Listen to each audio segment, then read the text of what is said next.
اپنے ناشہانہ کلمات سے اپنے مواد حسنہ سے ہم سب کو مستفید کریں۔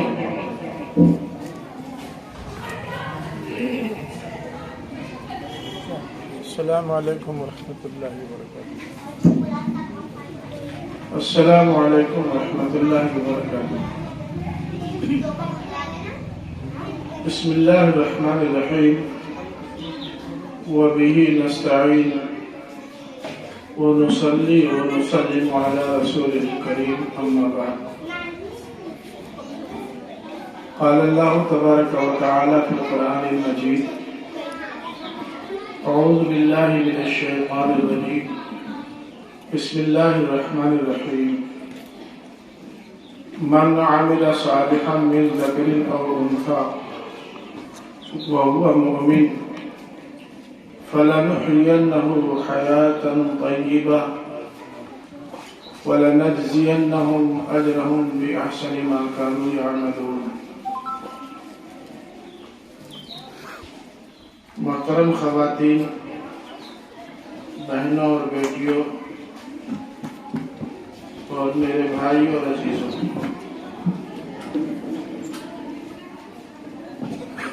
یہ اسرولی میرے لیے بہت پرانا گاؤں ہے اور بار بار میں یہاں آ چکا ہوں اور اپنے خیالات کا اظہار کر چکا ہوں،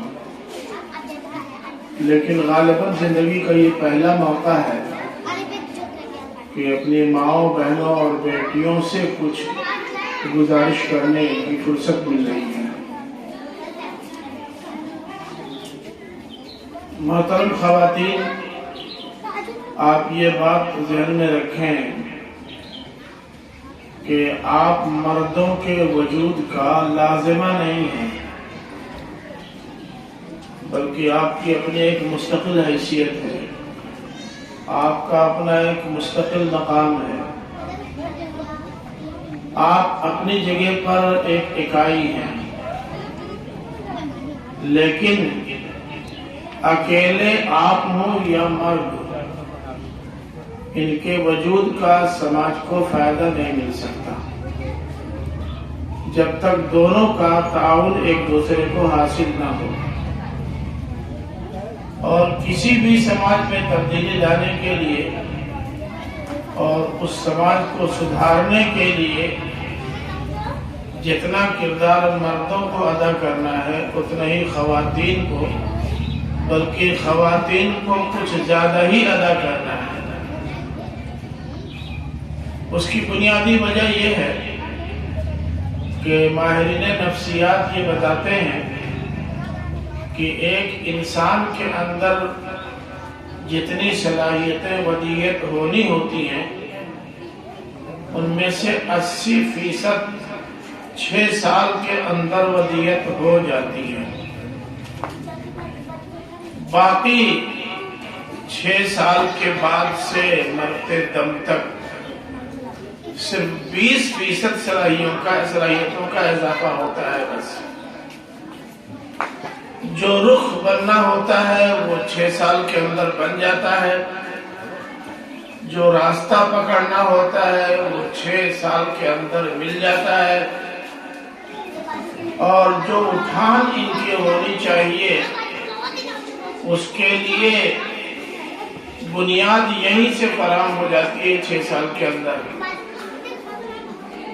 اور یہ 6 سال کی عمر وہ عمر ہے جس میں بچے صرف اور صرف ماں کے ہوتے ہیں، باپ کے نہیں ہوتے۔ ان کو کچھ مانگنا ہوتا ہے تو ماں سے مانگتے ہیں، سونا ہوتا ہے تو وہ ماں کے پاس سوتے ہیں، کسی کی آغوش میں ان کو چین ملتا ہے تو ماں کی آغوش میں، کسی سے اپنا درد وہ بیان کرتے ہیں تو وہ ماں ہے۔ اور واقعہ یہ ہے کہ اس عمر میں وہ دنیا کا سب سے بڑا محسن اپنی ماں کو مانتے ہیں۔ اس لیے مائیں اگر چاہیں تو اپنی تربیت کے ذریعے، اپنے خوبصورت انداز کے ذریعے، اپنا تقویٰ، اپنی نیکی، اپنی پاکیزگی اور اپنی سوچ اور اپنا فکر ان کے دل و دماغ میں اتار سکتی ہے۔ اس عمر میں اگر آپ نے لاپرواہی برتی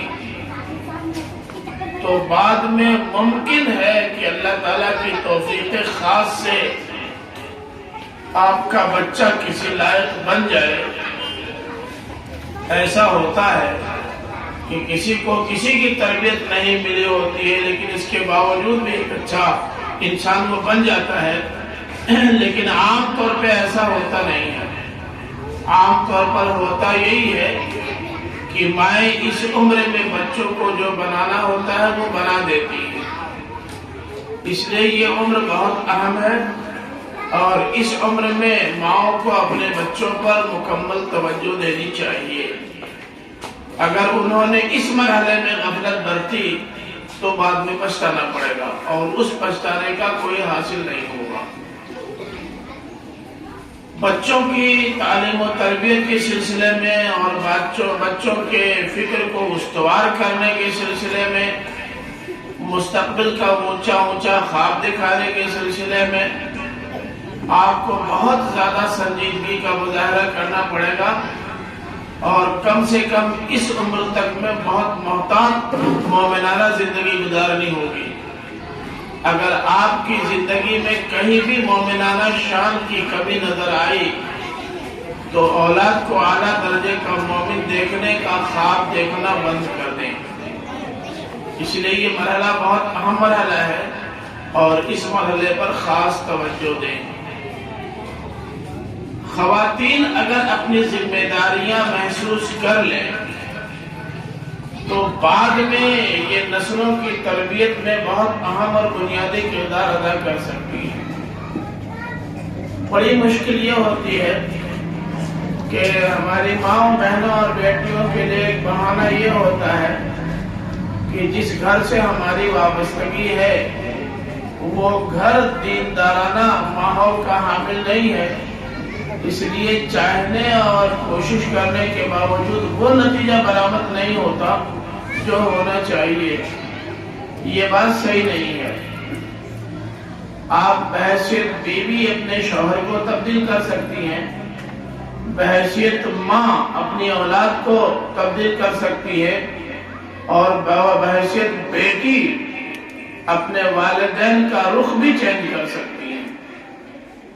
میرے پاس ہر ایک کی کئی مثالیں موجود ہیں، لیکن نہ میں ساری مثالیں دے کر کے آپ کو بوجھل کرنا چاہتا، اور نہ وقت میں اتنی گنجائش ہے۔ میں ایک مثال دیتا ہوں بس۔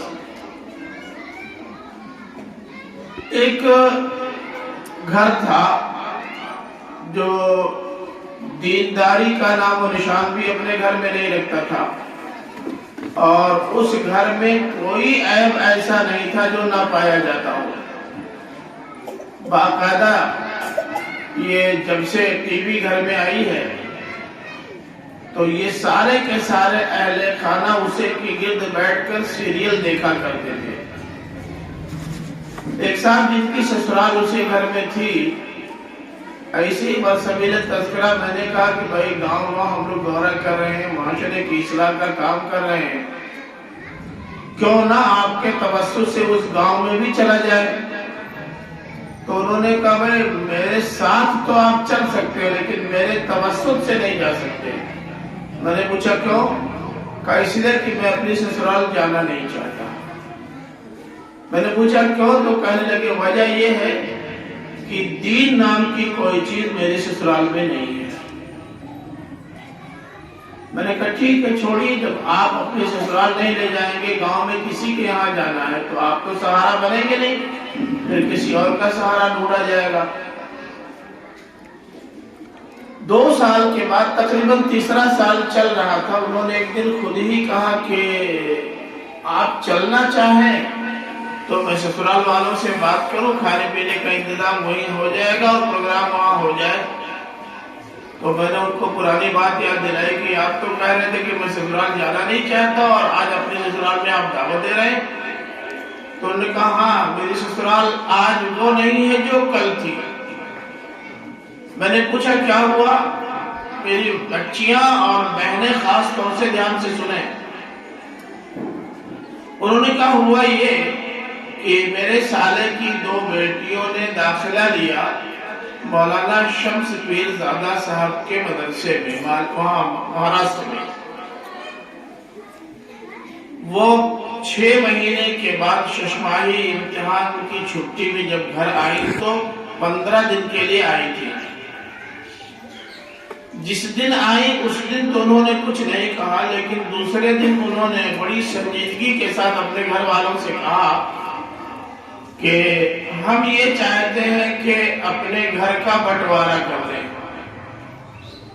بس ماں کا تو غصہ آسمان پہ چڑھ گیا. کہا یہی پڑھنے کے لیے بھیجا ہے؟ ابھی پہلی مرتبہ اپنے مدرسے سے گھر آئی ہو پہنچی بٹوارا کرانے لگی.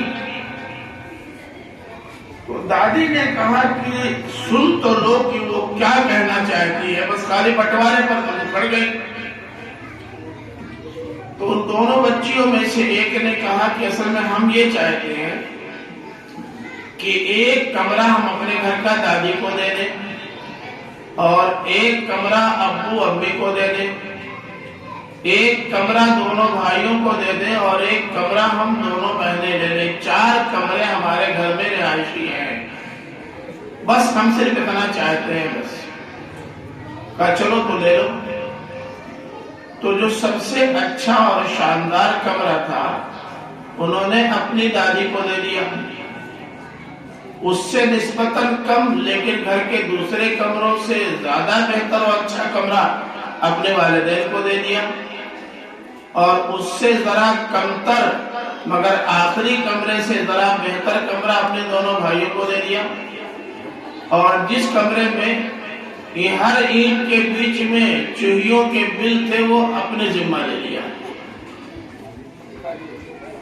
پہلا کام ان سبوں نے یہ کیا کہ دوسرے دن اپنے کمرے کے تمام سوراخ بند کیے، ہر چیز قرینے سے لگائی، فرش کی مٹی سے لپائی پوتائی کی، تمام جھالا ہمارا وہاں سے صاف کیا، اپنی چارپائیاں لے جا کر کے بچھائی، اپنا بستر بچھایا، سلیقے سے چادر لگا دی اور اپنا لحاف وغیرہ سجا کے رکھ دیا، اور اپنی ضرورت کی ساری چیزیں اپنے کمرے میں سجا دی. اور اس کے بعد انہوں نے دوسرے دن ہاتھ لگایا اپنے بھائیوں کے کمرے میں، اس کو بنایا سنوارا. تیسرے دن اپنے والدین کے کمرے کو، اور آخری دن اپنے دادی کے کمرے کو بنایا سنوارا. ان کی اپنی نگاہ میں چاروں کمرے ٹھیک ٹھاک ہو گئے تھے. دیکھنے میں بھی لگ رہا تھا کہ کچھ تبدیلی محسوس ہو رہی ہے. گھر پہلے کے مقابلے میں زیادہ صاف ستھرا اور سلیقے کا لگ رہا ہے. ان بچیوں نے کہا کہ اب آئیے ذرا جائزہ لینے کے لیے میرے کمرے کو دیکھ لیجئے، ہمارے کمرے کو دیکھ لیجئے.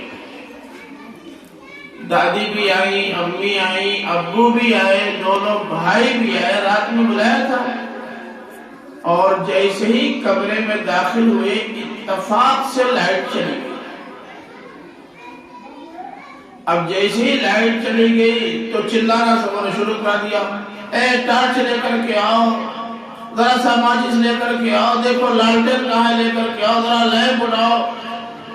ہنگامہ شروع کر دیا. دونوں بچیوں نے کہا آپ جہاں ہیں وہیں رہیں، ابھی ہم سب لے آتے ہیں. جا کر کے لیمپ اٹھایا. آپ جانتے ہیں کہ لیمپ بہت غیر محفوظ ہوتا ہے، لالٹین سے بھی زیادہ غیر محفوظ ہوتا ہے. لیمپ اٹھایا، ماچس اٹھائی، فوراً جلایا، اجالا ہو گیا.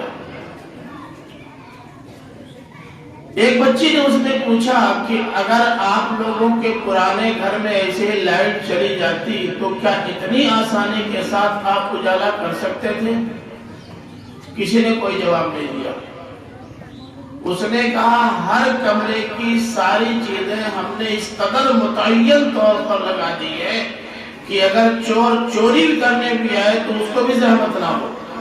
لائٹ رہے تو نہ رہے، اجالا ہو اندھیرا ہو، جگہ متعین ہے.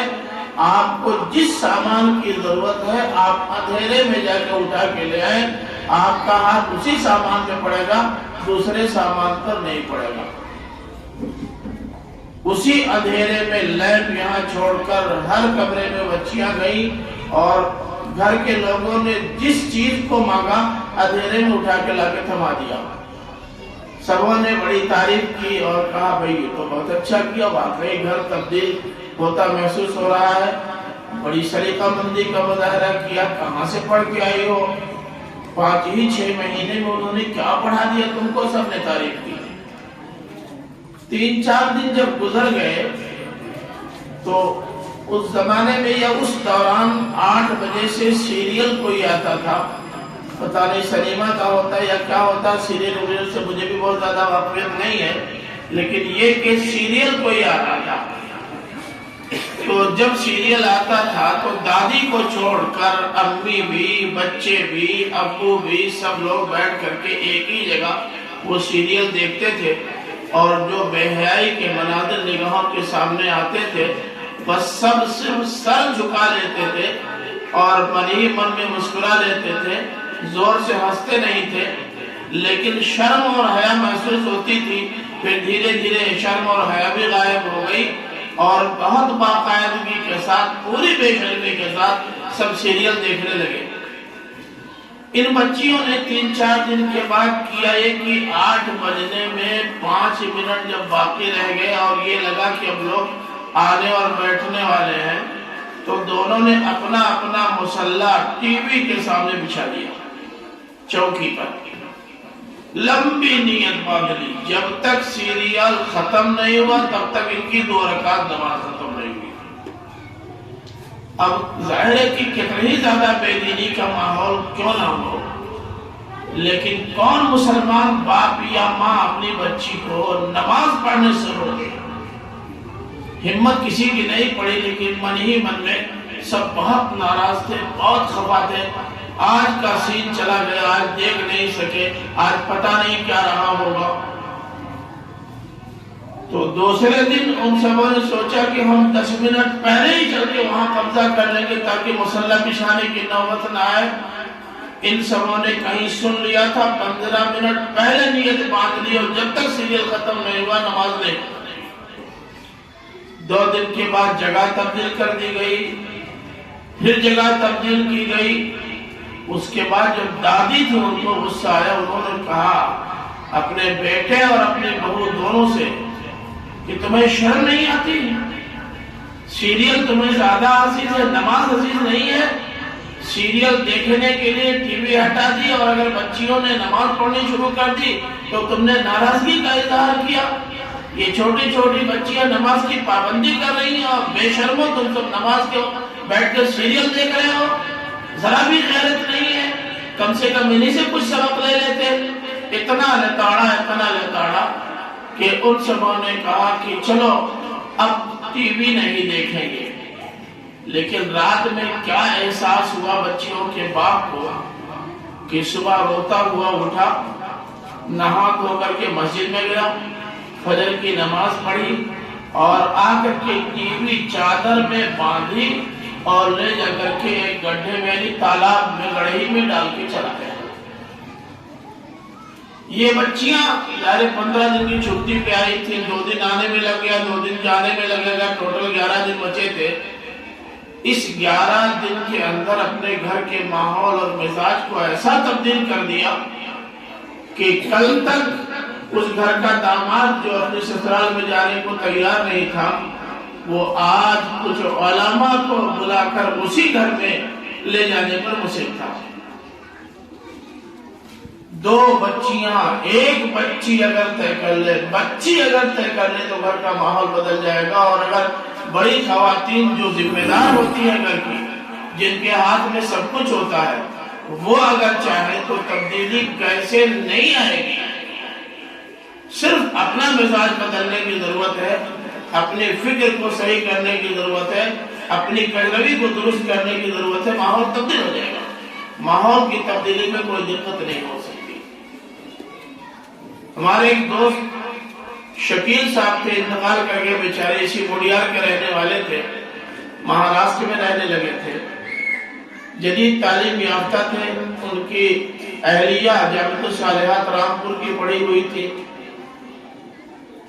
شادی جب طے ہوئی تو لڑکا پڑھا لکھا تھا، بڑا ذہین تھا، گھر گھرانہ اچھا تھا، خوبصورت تھا، یہ تو سب کو پسند آ رہا تھا، لیکن ماں اس کے لیے تیار نہیں تھی کہ اپنی بیٹی اس گھر میں دے، اس لیے کہ اس نے سنا تھا کہ یہ لڑکا ٹپوریا ہے، بہت بے ہنگم ہے، بہت نالائق ہے، مزاج اس کا بگڑا ہوا ہے، بڑے بڑے بال رکھتا ہے، روزہ نماز سے کوئی مطلب نہیں، بے دین ہے، تو وہ تیار نہیں تھی کسی بھی صورت میں۔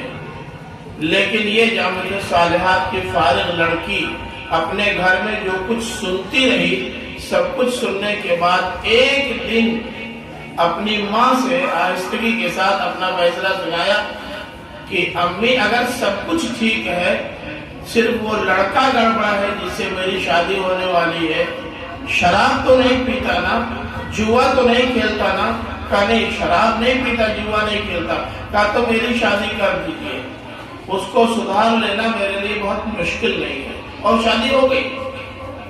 شادی ہونے کے بعد اس لڑکی نے سسرال میں جانے کے بعد شوہر میں ایسی تبدیلی پیدا کی کہ وہ دیکھنے میں اچھے خاصے عالم لگنے لگے، اور سعودی عرب میں وہ دمام میں رہتے تھے، دمام میں جماعت اسلامی کے جو پروگرام وغیرہ ہوتے تھے، سب سے زیادہ اچھا اور مقبول درس قرآن ان کا ہونے لگا۔ بیوی نے شوہر کو ایسا تبدیل کیا کہ وہ دیکھنے میں کسی اینگل سے لگ ہی نہیں رہتا کہ کبھی یہ ٹپوریا بھی رہا ہو۔ آپ چاہیں تو اپنے شوہر کی زندگی بھی تبدیل کر سکتی ہیں۔ آپ اپنے شوہر سے کیا نہیں منوا لیتی؟ آپ جب دکان جانا چاہتی ہیں اس کے بس میں نہیں ہوتا کہ وہ آپ کو نہ لے جائے۔ آپ جو سامان منگوانا چاہتی ہیں وہ منگوا لیتی ہیں۔ جس دن آپ اچھا پکوان کرنا چاہتی ہیں اس دن اچھے پکوان کا وہ انتظام کرتا ہے۔ جب آپ مائکے جانا چاہتی ہیں تو مائکے لے جانے یا بھیجنے پر مجبور ہو جاتا ہے، اور آپ اپنے گھر میں جو کچھ کرانا چاہتی ہیں اس میں کامیاب ہو جاتی ہیں۔ پھر دین کی راہ پر لگانے میں اور دیندار بنانے میں آپ کامیاب کیوں نہیں ہو سکتی؟ کیا وجہ ہے؟ کوئی وجہ نہیں ہے۔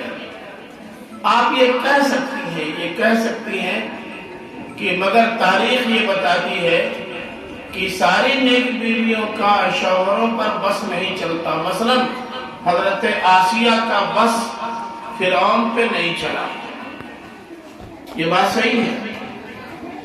فرعون پر اس حد تک بس نہیں چلا کہ اس کے دین، عقیدہ اور اس کے اعمال کو وہ تبدیل کر دیں، لیکن اس حد تک بس چلا کہ سمندر میں تیرتے ہوئے ایک بچے کو انہوں نے اٹھوایا اور کہا یہ بچہ آج سے میرے گھر میں رہے گا، اگر اللہ تعالیٰ نے اولاد دی تو یہ آپ کے کاموں میں آپ کا تعاون کرے گا، اور اگر اللہ نے اولاد نہ دی تو اسی کو ہم بیٹا بنا لیں گے۔ اسے خوب پتا تھا فرعون کو کہ دریا میں ٹوکری میں پھینکا جانے والا بچہ اسرائیلی بچہ ہی ہو سکتا ہے، ہمارے خاندان کا بچہ نہیں ہو سکتا۔ ہمارے خاندان کے لوگ ٹوکری میں اپنے بچے کو کیوں پھینکیں گے؟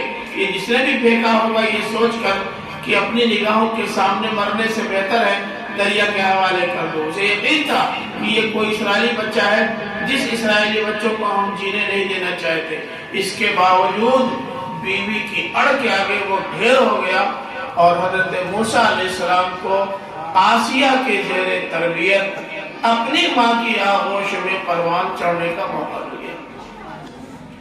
پھر آسیہ کی اپنی تربیت اور حضرت موسیٰ کی ماں کا اپنا دودھ خالص اور ان کی تربیت کا نتیجہ یہ ہوا کہ فرعون کے گھر میں رہتے ہوئے بھی وہ منتخب قرار پائے اللہ تبارک و تعالیٰ کے، اور اللہ تعالیٰ نے کو اپنا نبی و رسول بنایا۔ آپ کیا نہیں کر سکتی؟ اگر آپ فرعون کو مجبور کر سکتی ہیں کہ جس خانوادے کے بچوں کو وہ قتل کروانا چاہتا ہے اس خانوادے کے ایک بچے کو اپنے گھر میں پالے پوسے، اگر جوانی تک وہ مجبور کر سکتی ہیں کہ فرعون ان کے خلاف کوئی کارروائی نہ کرے، باوجود کہ ان کو خطرہ تھا کہ یہ جس طرح آگے بڑھ رہا ہے اور جس طرح بات بات پہ ٹوک رہا ہے اور جس طرح کی اصلاحی اسکیمیں چلا رہا ہے یہ تو سب ہمارے کاز کے خلاف ہے، لیکن وہ نہیں کر سکا اور موسیٰ جوان ہونے تک اسی گھر میں پلے اور بڑھے۔ وہ تو ایک واقعہ پیش آنے سے پہلے جب ان کو محسوس ہوا کہ یہ ہمارے لیے خطرہ ہے تو گھر سے نکال دیا، اور ایک واقعہ پیش آ گیا تو ان کو علاقہ چھوڑ کے مدین جانا پڑا۔ لیکن خاتون اگر طے کر لے کہ فرعون جیسے ظالم بادشاہ کے گھر میں رہ کر کے بھی ہمیں کسی موسیٰ کو پروان چڑھانا ہے تو یہ بھی ممکن ہے، ناممکن نہیں ہے۔ دشواریاں ہوں گی، مسائل پیدا ہوں گے، لیکن کام ہوگا۔ بعض دفعہ ہماری مائیں بہنیں یہ بھی کہہ دیتی ہیں کہ جس گھر میں ہم پل رہے ہیں وہاں وسائل نہیں ہیں، اور وسائل کی قلت کی وجہ سے نہ ذہن کام کر رہا ہے، نہ بچوں کی تربیت ہو پا رہی ہے۔ ہر دم تو ٹینشن لگا رہتا ہے کہ اس وقت کھایا ہے، شام کو کیا کھائیں گے، اور ایک دن کھایا 2 دن فاقہ کرنا پڑتا ہے۔ ایسے ماحول میں دماغ کیا کام کرے گا۔ آخر حضرت ابراہیم علیہ السلام کی بیوی ہاجرہ کے دماغ نے کام کیا کہ نہیں؟ چھوٹا سا بچہ گود میں ہے، اسماعیل، چھوٹا سا بچہ، بالکل گود کا بچہ۔ اللہ تعالیٰ نے حضرت ابراہیم سے کہا کہ اپنی بیوی اور بچے کو لے کے چلے جاؤ بہت دور حجاز میں، لے کے چلے گئے۔ پہاڑیوں کے بیچ میں ایک جگہ رک گئے، اور جگہ بھی ایسی تھی جو عام گزرگاہ تھی، شاہراہ تھی۔ کم سے کم پچھم اور دکھن اور اتر سے آنے والے لوگ اسی راستے سے گزرتے تھے۔ اسی گزرگاہ پر اپنی بیوی اور بچے کو چھوڑ دیا۔ کتنا سامان کھانے پینے کا لے گئے ہوں گے، 1 بورا 2 بورا 4 بورا، کتنا لاد کے لے گئے ہوں گے۔ پھر وہاں جانے کے بعد کھایا پیا ہوگا، جو بچا ہوگا وہ کتنے دن کام دے گا۔ اپنی بیوی اور بچے سے کہا تم لوگ یہی رہو، اب ہم فلسطین جا رہے ہیں۔ ہاجرہ نے پوچھا کیا کہا؟ ہم فلسطین جا رہے ہیں، یہاں ہم کس کے سہارے رہیں گے؟ کہا اللہ کے سہارے۔ اللہ نے کہا ہے کہ ان دونوں کو وہیں چھوڑ کے چلے جانا۔ ہاجرہ نے کہا اللہ نے اگر کہا ہے، اس کا فیصلہ یہ ہے کہ میں اپنے شیرخوار بچے کو لے کر اسی گزرگاہ پر پہاڑی میں پڑی رہوں تو مجھے کوئی اعتراض نہیں، آپ جائیے۔ باپ موجود نہیں ہے، کھانے کا سامان نہیں ہے، پیاس سے حلق میں کانٹے پھنس رہے ہیں۔ ہاجرہ دوڑ دوڑ کر اس بچے کے پیاس سے تڑپتے ہوئے بچے کی پانی کے لیے پریشان اور بے چین ہے۔ پانی نہ مل رہا ہو، کھانا کہاں سے ملے گا؟ اتنی مشقت، اتنی پریشانی اور اتنی اذیت میں رہنے کے باوجود انہوں نے اپنے بچے کی ایسی شاندار تربیت کی، ایسی عمدہ تربیت کی کہ جب وہ لڑکا ذرا بڑا ہوا اور چلنے پھرنے کے قابل ہوا، فلما بلغ معه السعی کے الفاظ قرآن مجید نے استعمال کیے ہیں، تو اس وقت اللہ تعالیٰ نے ابراہیم سے کہا کہ اب تم پھر وہیں جاؤ ہاجرہ اور اپنے بیٹے اسماعیل کے پاس۔ آئے، کچھ دنوں یہاں تھے، اور اس کے بعد اللہ تعالیٰ کی طرف سے حکم ہوا کہ اپنے اس بیٹے کو میری راہ میں قربان کر دو۔ حضرت ابراہیم علیہ السلام نے اپنے اس چھوٹے سے بچے 6 سال 7 سال 8 سال، بعض روایتوں میں 11 سال یہ مان لیجئے، تو 11 سال کی عمر کے بچے سے حضرت ابراہیم کہہ رہے ہیں کہ میں تم کو ذبح کر رہا ہوں، بولو تمہاری کیا رائے ہے؟ بیٹا کیا جواب دیتا ہے؟ آپ خواب دیکھ رہے ہیں، اس کا مطلب اللہ تعالیٰ کی طرف سے اشارہ ہو رہا ہے کہ آپ اس کی راہ میں مجھے قربان کر دیں، کر دیجئے، کوئی بات نہیں۔ فَفْعَلْ مَا تُؤْمَرْ سَتَجِدُنِي إِنْ شَاءَ اللَّهُ مِنَ الصَّابِرِينَ۔ ماں نے اتنی شاندار تربیت کی، اتنی زیادہ تنگی، اتنی زیادہ پریشانی، اتنی زیادہ بدحالی اور اتنی زیادہ مشقت کی زندگی میں ہر طرف سے خطرات میں گھرے ہوئے، نہ کھانے کا انتظام، نہ پانی کا، مگر بیٹے کی ایسی تربیت کی کہ اگر 11 سال والی روایت بھی مان لی جائے تو 11 سال کی عمر کا بچہ جب باپ سے سنتا ہے کہ میں تم کو ذبح کر رہا ہوں، یہ خواب میں دیکھ رہا ہوں، تو بیٹا کہہ رہا ہے کہ یہ تو اللہ تعالیٰ کا حکم معلوم ہو رہا ہے، آپ اللہ کے حکم کی تعمیل کیجئے، کوئی آبجیکشن مجھے نہیں ہوگا۔ واہ کیا تربیت تھی ماں کی! یہ ہے کردار ایک عورت کا، یہ کردار ہے ایک ماں کا۔ زینب الغزالی کا نام آپ نے بہت سنا ہوگا، مصر کی ایک خاتون تھی، ابھی چند سال پہلے ان کا انتقال ہوا ہے۔ زینب الغزالی ایک خاص سانچے میں ڈھلی ہوئی لڑکی تھی، جوان ہو گئی تو انہوں نے طے کر لیا کہ ہمیں اپنے پورے سماج کی خواتین کو تیار کرنا ہے خدمت دین کے لیے، دعوت دین کے لیے۔ اور جب انہوں نے یہ کام کرنا شروع کیا تو مصر کی ظالم حکومت نے ان کو گرفتار کر لیا اور ایسی اذیتیں دی ہیں کہ ناقابل بیان۔ اگر آپ نے نہ پڑھا ہو تو پڑھ لیجئے، مارکیٹ میں کتاب دستیاب ہے۔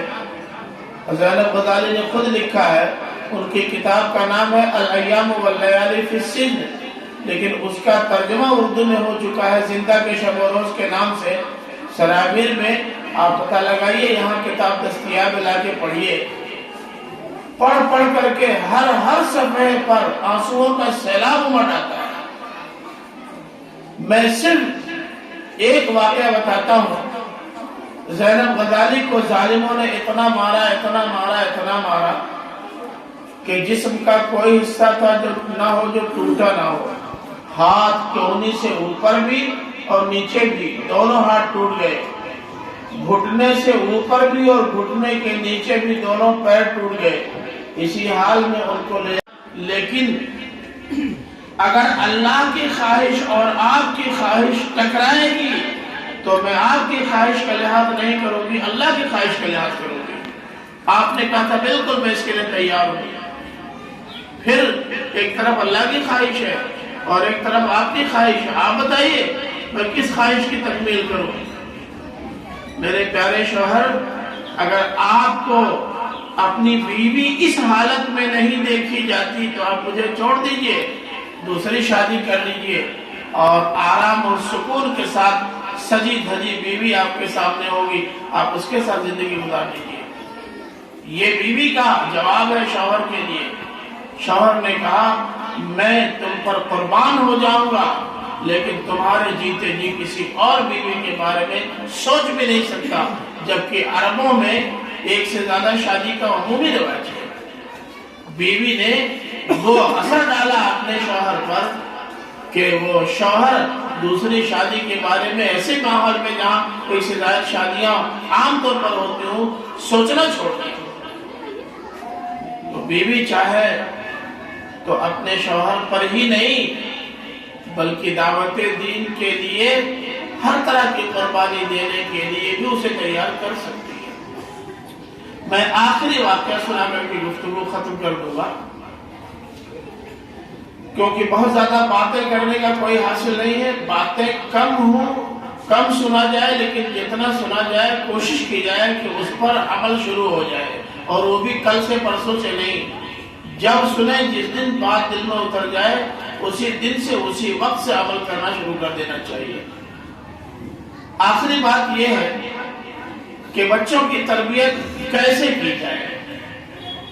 ہمارے یہاں مان لیجئے کہ ابھی یہ بچے ہماری مائیں بہنیں بڑی دیندار ہوتی ہیں، بہت نیک ہوتی ہیں، 5 وقتہ نماز پڑھتی ہیں، اشراق چاش پڑھتی ہیں، تہجد پڑھتی ہیں، تلاوت کرتی ہیں، لیکن ان کے بچے سو رہے ہوتے ہیں، ان کو بہت زیادہ فکر نہیں ہوتی۔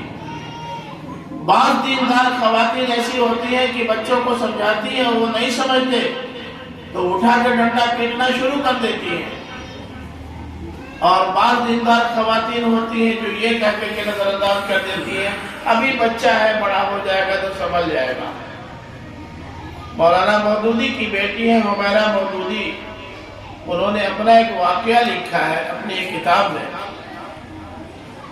انہوں نے لکھا کہ ابو کو جب پھانسی کی سزا کا اعلان ہوا، ہلا کر کے انہوں نے کہا حمیرہ اٹھو، فلاں اٹھو، فلاں اٹھو، نماز پڑھ لو، اور ہم لوگ آ کر کے ویسے لیتے رہ گئے، اٹھے نہیں۔ لیکن ماں نے نہ تو ڈنڈا